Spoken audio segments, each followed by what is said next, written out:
Aid agencies have long warned that Israel's bombardment and siege of Gaza risks causing a famine, and 15 children have already died of malnutrition. Thousands more have been left to fend for themselves after their parents and siblings have been killed in airstrikes. CNN have released this shocking and distressing report about the situation on the ground. Tiny limbs, bones protruding. The constant sound of crying from children now facing starvation in Gaza. In this overrun hospital ward, anxious mothers watch on as doctors provide whatever care they still can. But for some, there is nothing more to be done. 3-year-old Mila, who had been suffering from acute malnutrition, now another victim of this merciless war. She was healthy. There was nothing wrong with her before, Mila's mother says. Then suddenly, everything dropped. She wasn't eating anything. We had no milk, no eggs, nothing. She used to eat eggs every day before the war, but now we have nothing. Across Gaza, too many are feeling the pain of this deepening hunger crisis. Small children, emaciated and malnourished. These were little Yazan's final moments, his tiny fingers gripped in his mother's hand.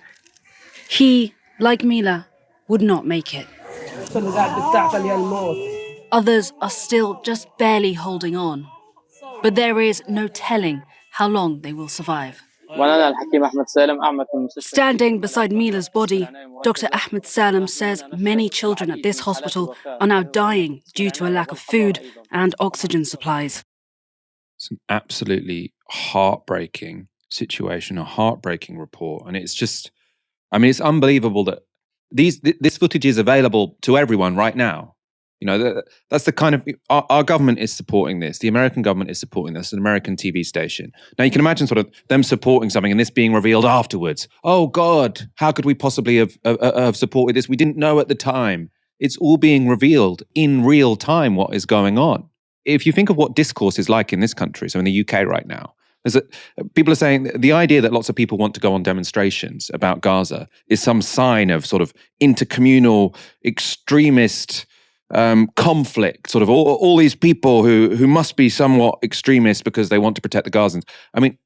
We are watching reports where there are children who are starving to death, literally starving to death, because they've been put under siege by an ally of the United Kingdom and the United States. If people weren't out protesting this, I would probably lose all faith in humanity, right? So thank God there are people protesting this, but it's not enough yet, is it? Right? Our government are still supporting those scenes.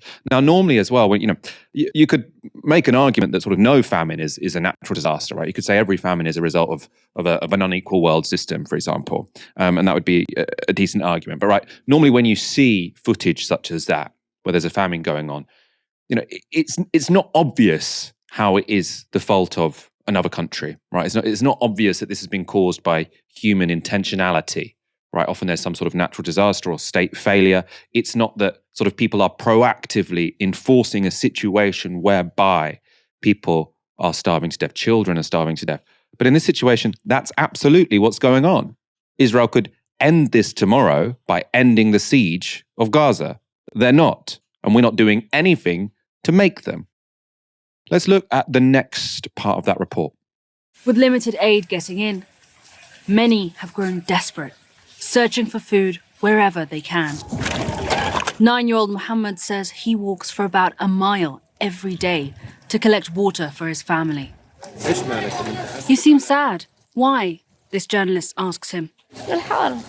Because of the war, he says. It is all too much.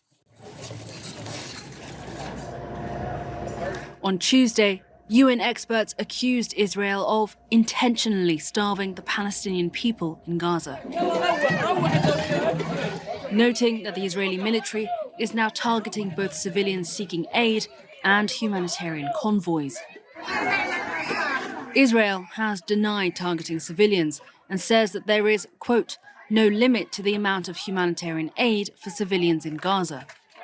But the reality on the ground paints a very different picture. There is no food, no water, no flour, cooking oil, or anything, this woman says. Death is better than this. According to a senior UN official, at least a quarter of Gaza's population is now said to be just one step away from famine.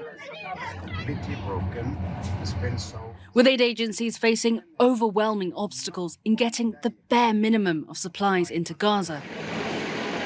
And as Israel's ground offensive threatens to push further into the Strip's densely populated south, time is quickly running out.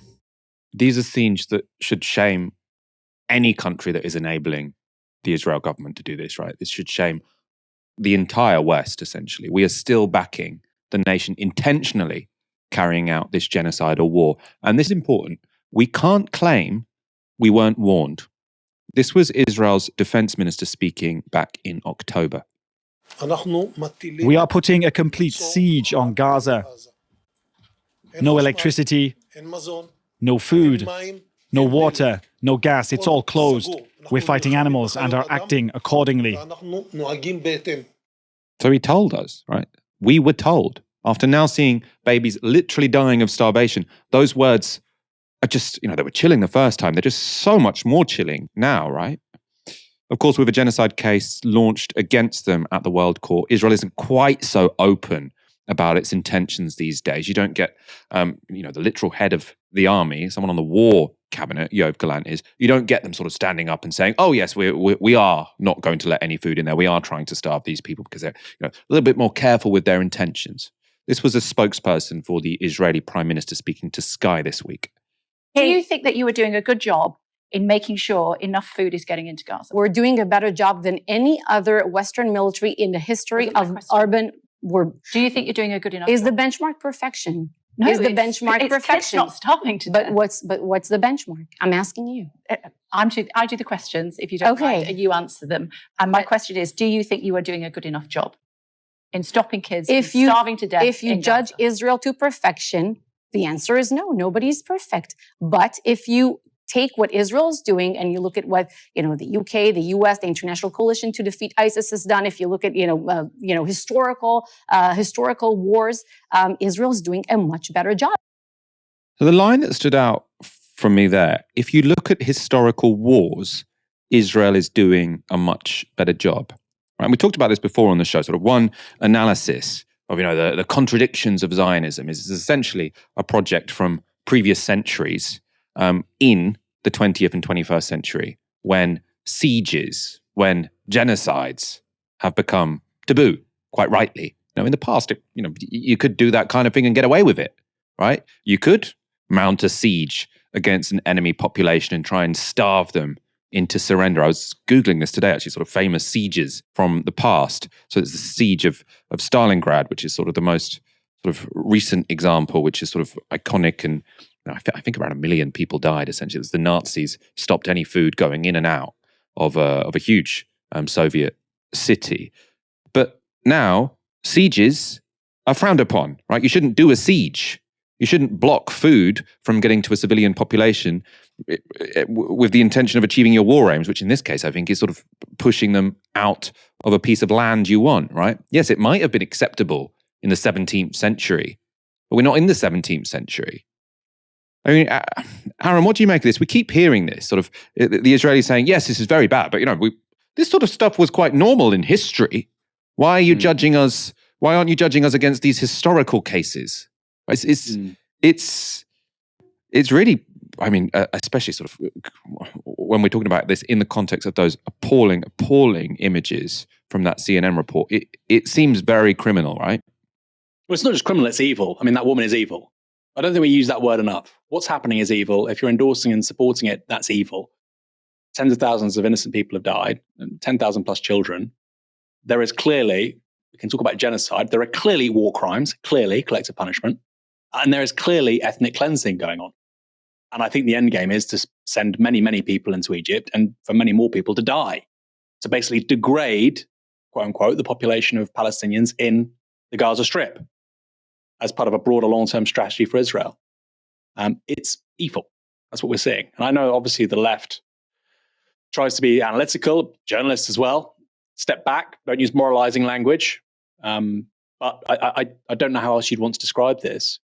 And also I think people need the sort of intellectual toolkit to make sense of this in normal ways. You know, people, Michael, when they saw the images that came out of Abu Ghraib prison during the Iraq War, the second Iraq War, the second Gulf War, they were radicalized. Many people were radicalized when they saw prisoners in Guantanamo Bay being dehumanized. Many of them, by the way, done absolutely nothing wrong. Wrong place, wrong time, arrested, spent several years in Gitmo. Some have come out and then been able to tell their story. That was radicalizing. Now times that by 1,000. When you see children in those conditions, when you see some of the images we obviously can't share, I mean, I'm sure people have seen them online. People run over by tanks, unarmed people run over by tanks. You know, we were shown that image from Tiananmen Square, that seminal image apparently of uprising, of the man who's so brave he stands in front of a tank and he won't move. And for decades, we've been told that is the face of dissent, resistance, protest. Well, if you do that to an Israeli tank, you'll be run over. You'll be flattened like a pancake. It's an appalling image, by the way, if you get to see that. Appalling. So this is really going to the heart of our sort of received wisdom regarding who we are, because we're endorsing that. What Israel is doing is worse than what the Chinese did in Tiananmen Square. It's worse, significantly worse. We're endorsing it. You know, that was meant to be synonymous with totalitarian evil. What's this? We're allowing them to use RAF air bases in Cyprus. The United States is looking to send a $19 billion package to Israel, about 4 or 5% of Israeli GDP. You know, the equivalent package for this country would be over £100 billion. So what's this? That's the first thing. People are going to get very radicalized by this. Not in the short, medium term, the long term. Millions of people. And Michael, the reason why people, particularly on the right, have called the protests extreme is because they are worried about normal people identifying with them. Because, of course, normal people will identify with them. Normal people don't support war crimes. They don't support ethnic cleansing. They don't support 10,000 plus children dying. They don't support ICUs not being able to operate and newborn children dying within a few minutes of being born. Most people find that disgusting. So, of course, to stop people identifying with the protests trying to stop that, you need to say the people protesting are evil, malevolent. You have to. And then finally, Michael, it's almost like there's an inverse correlation. That the worse it gets in Gaza, the worse we see Israel behaving, the more ridiculous and absurd the slander thrown at those protesting is. And it makes sense in a way, doesn't it? Because if you were supporting Israel after October 7th, not just one day, 2 days, 1 week, 2 weeks, several months, the worse it gets, I suspect quite a few people are going to start to regret their unconditional support for Israel. I mean, Keir Starmer clearly already is. Unconditional support, because of course, that means no conditions. It means, well, whatever they do, I support them. You support this then, do you?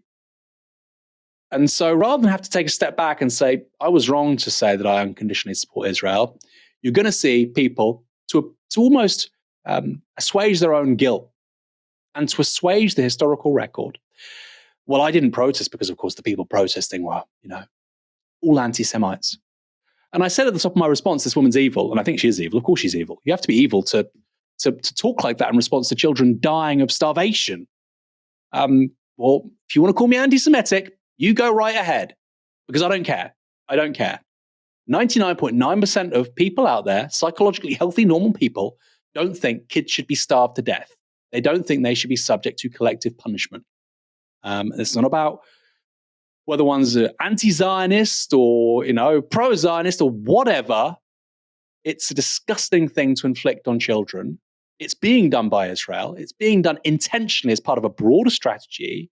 And they have carte blanche signed off by the US, the UK, and much of the rest of the West. And people that have supported Israel so far are complicit. And guess what, Michael? In 10 years, 15 years' time, those exact same people will say, I never was. Because you know why? They will feel disgraced, and they should.